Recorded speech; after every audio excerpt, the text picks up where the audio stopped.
दोस्तों, क्या कभी आपने ऐसे प्लेनेट के बारे में सोचा है जहां बारिश में पानी नहीं बल्कि हीरे गिरते हैं? एक ऐसी दुनिया जहां की मिट्टी, पहाड़ और जमीन पत्थर की नहीं बल्कि प्योर स्पार्कलिंग डायमंड्स की बनी है। एक ऐसी जगह जो इतनी ज्यादा कीमती है कि अगर हम वहां से एक छोटा सा टुकड़ा भी तोड़कर अर्थ पर ले आएं, तो दुनिया की सारी गरीबी खत्म हो सकती है। और अगर हम पूरा प्लेनेट बेच दें, तो अर्थ पर रहने वाला हर इंसान, हाँ मैं आपकी बात कर रहा हूँ, सिर्फ मिलियनेयर नहीं बिलियनेयर बन जाएगा। नमस्कार दोस्तों, मैं आपका स्वागत करता हूँ रहस्य टीवी स्पेस पर। आज हम स्पेस की गहराइयों में एक ऐसे सफर पर जाने वाले हैं जो आपके होश उड़ा देगा। हम बात करने वाले हैं हमारी गैलेक्सी के सबसे एक्सपेंसिव और सबसे मिस्टीरियस ऑब्जेक्ट के बारे में। एक ऐसा एक्सोप्लैनेट जिसने साइंटिस्ट की नींदें उड़ा रखी हैं। इसका टेक्निकल नाम है 55 कैंक्री ई, लेकिन दुनिया से जानती है द डायमंड प्लेनेट के नाम से। हर चमकती हुई चीज सोना नहीं होती और हर हीरा खुशियां नहीं लाता। आज की इस वीडियो में हम सिर्फ इसकी कीमत नहीं जानेंगे, हम जानेंगे इसकी डार्क रियलिटी के बारे में। क्या ये सच में हीरे का बना है? क्या हम वहाँ पर लैंड कर सकते हैं? 2024 में JWST ने वहाँ क्या देखा जो पहले कभी नहीं दिखा? और अगर ये प्लेनेट सच में डायमंड का है तो ये बना कैसे? सीट बेल्ट बांध लीजिए क्योंकि ये सफर 41 लाइट ईयर्स लंबा होने वाला है। Let's dive into the mystery of 55 Cancri e. The hunt, discovery कैसे हुई? ये कहानी शुरू होती है आज से करीब 2 दशक पहले, साल 2004 में। उस वक्त एस्ट्रोनॉमर स्पेस में नई दुनिया की तलाश कर रहे थे। हमारी अर्थ से लगभग 41 लाइट ईयर्स दूर कैंसर कॉन्स्टेलेशन में उन्हें एक तारा दिखा। इस तारे का नाम था 55 कैंक्री ए। अब आप कंफ्यूज ना हो इसलिए बता दूं कि इंटरनेशनल एस्ट्रोनॉमिकल यूनियन ने स्टार को एक ब्यूटीफुल नाम दिया है, कोपरनिकस। ये स्टार हमारे सूरज जैसा ही है, एक yellow dwarf star with same size and same colour, बस थोड़ा सा पुराना और थोड़ा ज्यादा मेटल रिच। लेकिन साइंटिस्ट का ध्यान स्टार पर नहीं, उसके आसपास हो रही हलचल पर था। दोस्तों, उस जमाने में प्लैनेट्स ढूंढना आज जितना आसान नहीं था। साइंटिस्ट यूज करते थे रेडियल वेलोसिटी मेथड। जब एक बड़ा प्लैनेट किसी स्टार के चक्कर लगाता है तो वो अपनी ग्रेविटी से स्टार को थोड़ा खींचता है। साइंटिस्ट ने देखा कि कोपरनिकस स्टार वॉबल कर रहा है। इसका मतलब साफ था कि वहाँ कुछ है, कुछ भारी। और इस तरह डिस्कवरी हुई 55 कैंक्री ई की। इनिशियली साइंटिस्ट को लगा कि ये एक गैस जायंट होगा, बिल्कुल हमारे नेपच्यून जैसा। लेकिन जैसे जैसे टेक्नोलॉजी बेहतर हुई, साल 2011 में नासा के स्पिट्जर स्पेस टेलीस्कोप ने कमाल कर दिया। उसने इस प्लेनेट को अपने स्टार के ठीक सामने से गुजरता हुआ देखा। इसे कहते हैं ट्रांजिट मेथड। इस ट्रांजिट ने हमें 2 शॉकिंग बातें बताई। पहला ये कि ये प्लेनेट गैस का नहीं रॉक का बना है, और दूसरा ये कि ये अपने स्टार के इतने ज्यादा पास है जितना हम सोच भी नहीं सकते। सोचिए, मरकरी हमारे सूरज के सबसे पास है और उसे सूरज के चक्कर लगाने में 88 दिन लगते हैं। लेकिन 55 कैंक्री अपने स्टार के इतने ज्यादा करीब है कि ये एक चक्कर सिर्फ 18 घंटे में पूरा कर लेता है। इस प्लेनेट को नाम दिया गया जेनसेन, एक फेमस स्पेक्टेकल मेकर ज़ेकरायस जेनसेन के नाम पर। लेकिन असली ड्रामा तो अभी शुरू होने वाला था जब हमें पता चला कि ये प्लेनेट बना किस चीज का है। दी कार्बन कॉन्स्पिरेसी, हीरे कैसे बने? चलिए अब हम आते हैं उस सवाल पर जो सबके दिमाग में है, क्या ये सच में हीरे का प्लेनेट है? इस मिस्ट्री को समझने के लिए हमें थोड़ी सी केमिस्ट्री को समझना होगा। लेकिन घबराइए मत, ये स्कूल वाली केमिस्ट्री से ज्यादा इंटरेस्टिंग है। हमारा solar system mainly oxygen rich है। हमारे रॉक सिलिकेट हैं, यानी ये सिलिकॉन और ऑक्सीजन के बने हैं। हमारे पास कार्बन कम है। लेकिन 55 कैंक्री सिस्टम अलग है।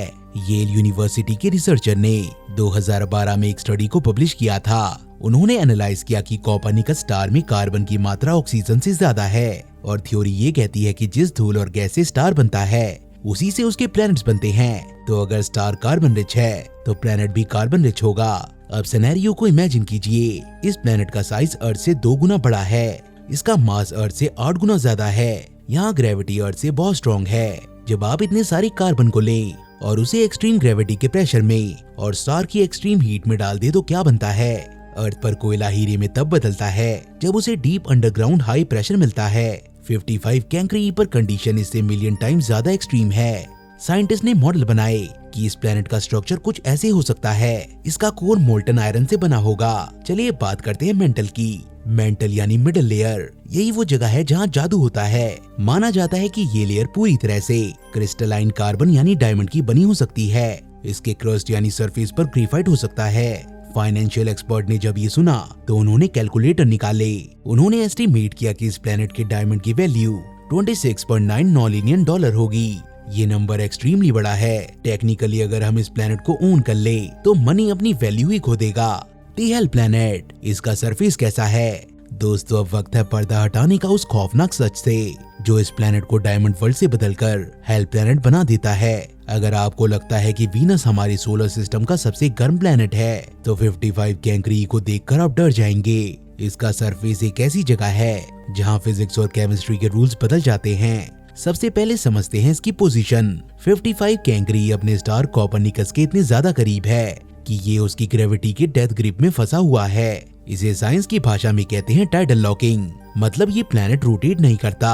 इसका एक साइड हमेशा सूरज की तरफ रहता है और दूसरा हमेशा अंधेरे में। इमेजिन कीजिए एक ऐसी दुनिया जहाँ एक तरफ कभी रात नहीं होती तो दूसरी तरफ कभी सूरज नहीं निकलता। चलिए पहले चलते हैं डी साइड पर। यहाँ टेम्परेचर लगभग 2400 डिग्री सेल्सियस तक पहुँच जाता है।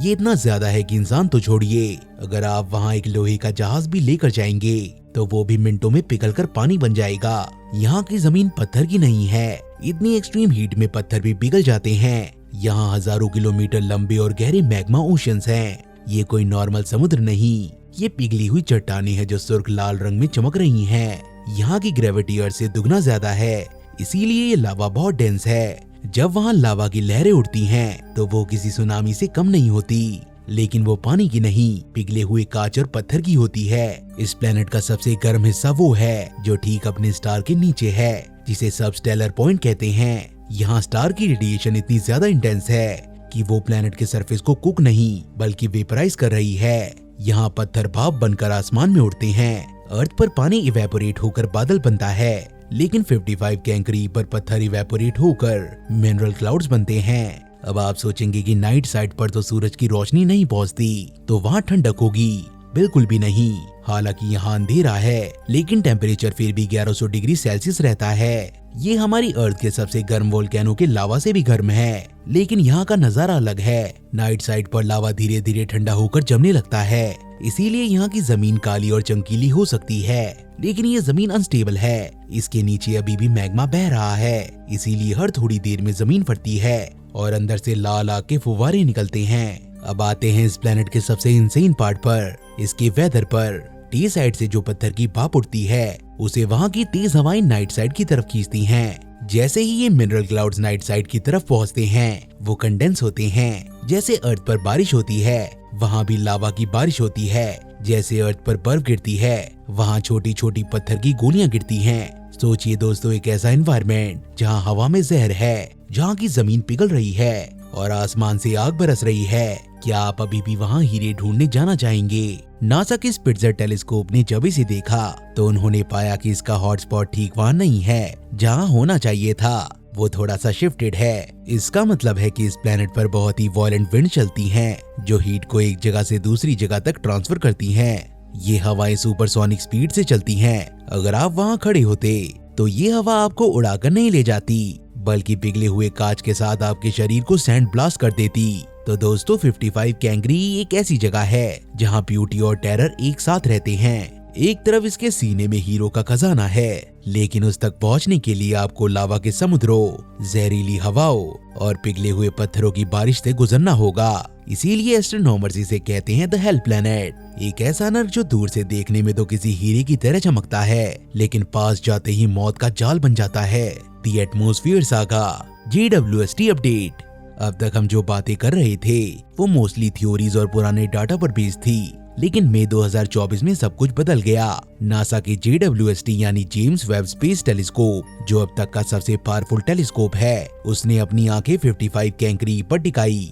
साइंटिस्ट के बीच एक लंबी बहस चल रही थी। टीम ए का कहना था इतनी गर्मी में एटमॉस्फेयर टिक ही नहीं सकता, इसके स्टार की सोलर विंड्स ने सब कुछ उड़ा दिया होगा, ये एक बेयर रॉक प्लेनेट है। टीम बी का कहना था नहीं, शायद वहाँ कुछ है। JWST ने टीम बी को सही साबित किया, लेकिन एक ट्विस्ट के साथ।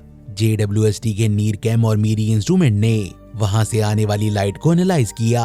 उन्हें वहाँ कार्बन डाइऑक्साइड और कार्बन मोनोऑक्साइड के क्लियर साइंस मिले। क्या आप इसका मतलब समझ रहे हैं? एक ऐसा प्लेनेट जो लावा से ढका है, जो अपने स्टार के बहुत ज्यादा करीब है, वहाँ फिर भी एक थिक एटमॉस्फेयर मौजूद है। पर ये पॉसिबल कैसे है? साइंटिस्ट का मानना है कि ये एटमॉस्फेयर परमानेंट नहीं है, इसके स्टार की रेडिएशन इसे लगातार डिस्ट्रॉय कर रही है, लेकिन प्लेनेट के अंदर जो मैग्मा ओशन है वो लगातार गैसेस को रिलीज कर रहे हैं। दोस्तों इसे हम कहते हैं आउटगैसिंग। प्लेनेट में लावा उबल रहा है और उसमें से CO2 निकलकर एटमॉस्फेयर को दोबारा भर रही है।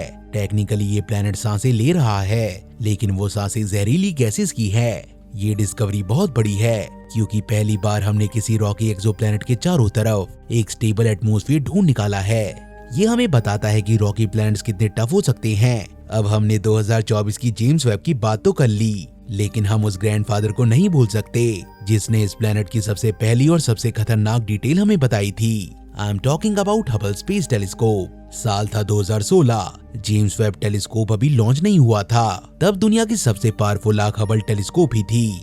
यूनिवर्सिटी कॉलेज लंदन के साइंटिस्ट ने हबल की वाइड फील्ड कैमरा 3 का यूज किया ताकि 55 कैंकरी के एटमॉस्फेयर को स्कैन किया जा सके।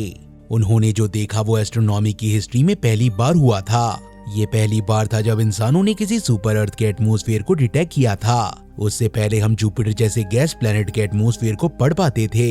हबल ने वहाँ डिटेक्ट किया एक ड्राई एटमॉस्फेयर, मतलब वहाँ वाटर वेपर का नामो निशान नहीं था।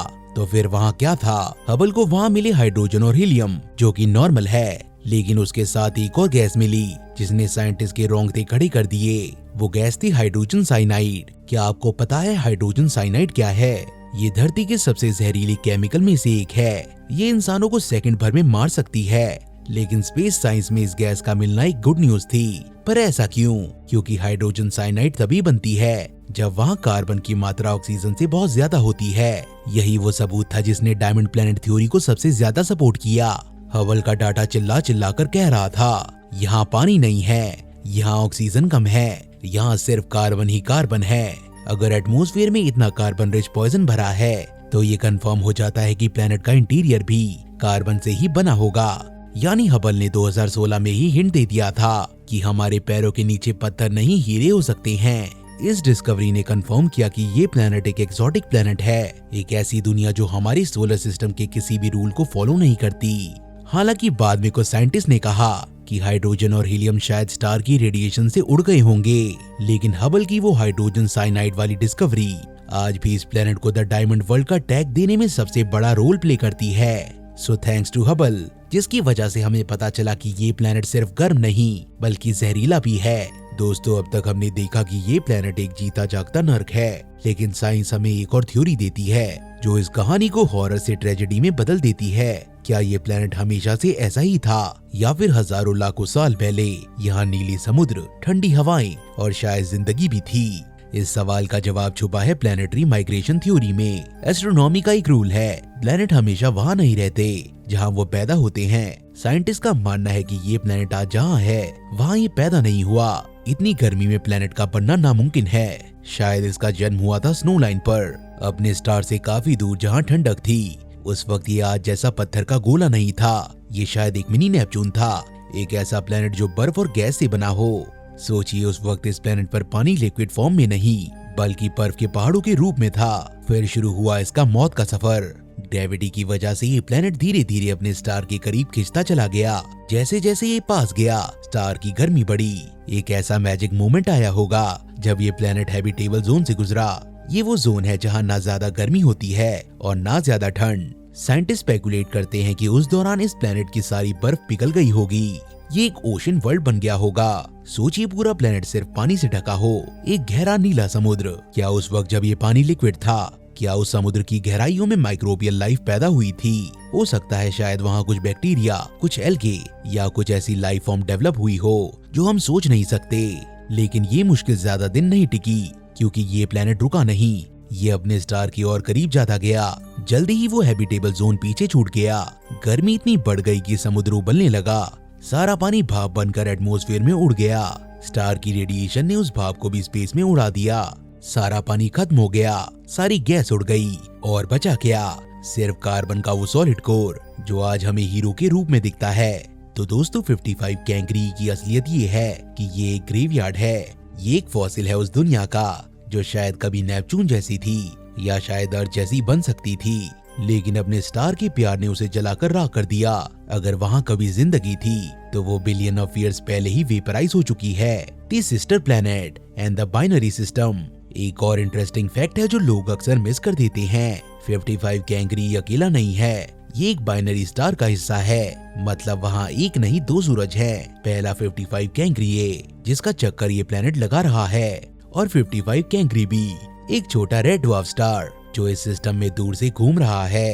अगर आप 55 कैंगरी पर खड़े होते तो आपको आसमान में एक huge burning wall of fire दिखती और दूसरी तरफ एक छोटा सा डिम लाल सितारा। और सिर्फ यही नहीं, इस सिस्टम में 4 और प्लैनेट्स भी हैं।